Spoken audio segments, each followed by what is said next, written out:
Simpleng merienda ba pero bongga? Sinubukan ko lang to pero grabe, pwede na panghanda sa kahit anong okasyon. Special pa rin kahit walang oven. Sa mga ube lover dyan, ang video na to ay para sa'yo. Una sa lahat, gagamit tayo ng steamer. Pwede kang gumamit ng stove at kaldero ha, as long as meron ka nito. Malinis na tubig. Mga lampas kalahati guys. Tapos pakuluin natin to ng malala. Tabi lang muna. At mga simpleng ingredients na gagamitin natin, harina, asukal, itlog, evaporated milk, pwede ka gumamit ng fresh milk or tinitimplang gatas, mantika or unsalted butter, ubi flavor, baking powder at asin. Di ba napakasimple lang, gagamit tayo ng mixing bowl, yung isang itlog, 1/2 cup lang na asukal para hindi masyadong matamis. Yan oh. Haluin muna natin ng mabuti. Ganito na halong-halo na oh. Dito na natin ilagay ang 1/3 cup na gatas at 1/3 cup rin na mantika at isang kutsara ng ubi flavor. Haluin. Gamitan ko ulit ng whisk.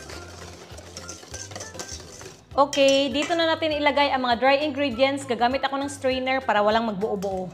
All-purpose flour, 1 and 1/2 cup o. Yan. Isang kutsarang baking powder at konting asin. Taktak lang natin to.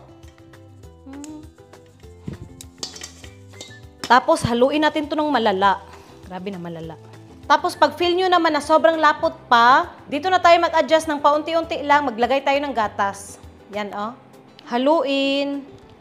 Pag ganito na yung consistency, oh, yan, hindi masyadong malapot at hindi mabasa, okay na to. Gagamit ulit ako ng puto molder at cupcake cups. Ayan, maglagay tayo ng kalahati. Taktak lang natin, no? Yan, no? At kayo na bahala kung anong itoppings niyo. Pwede kayo gumamit ng cheese or kahit anong gusto niyo, bahala na kayo, no? Pero ako magtatoppings ako ng cheese at homemade ubi halaya. Gawa ko lang tong ubi halaya, guys. Lagay natin sa gitna. Yan. Tapos patungan natin ng cheese. Yan, oh.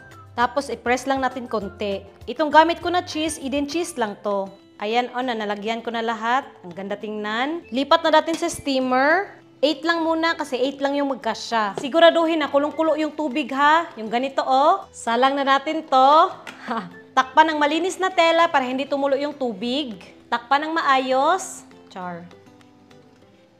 Sa medium heat, i-steam natin ng 12 minutes. Ayan, tapos na yung 12 minutes. Buksan na natin to. Careful lang, wag ilapit yung mukha ha. Kasi sobrang init nito. Yan oh. 1, 2, 3, go! Oh my God! Tingnan nyo guys. Tusukin natin ang toothpick kung luto na ba. Ayan oh. Hindi na basa, meaning luto na. Palalamigin na natin to. Sobrang nakakatakam tingnan no. Palamigin lang natin konti bago natin kainin para dito mapasok ba no? Isa lang ko lang itong natira. Sa recipe na ginawa natin, pwede ka makagawa ng 14 pieces. Ako nakagawa ako ng 13. Ito yung first batch na pinalamig na natin. Tanggalin natin sa molder.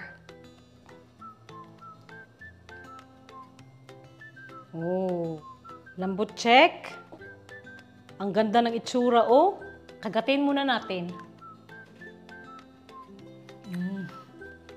Sarap. Yan sa loob, oh. Yan.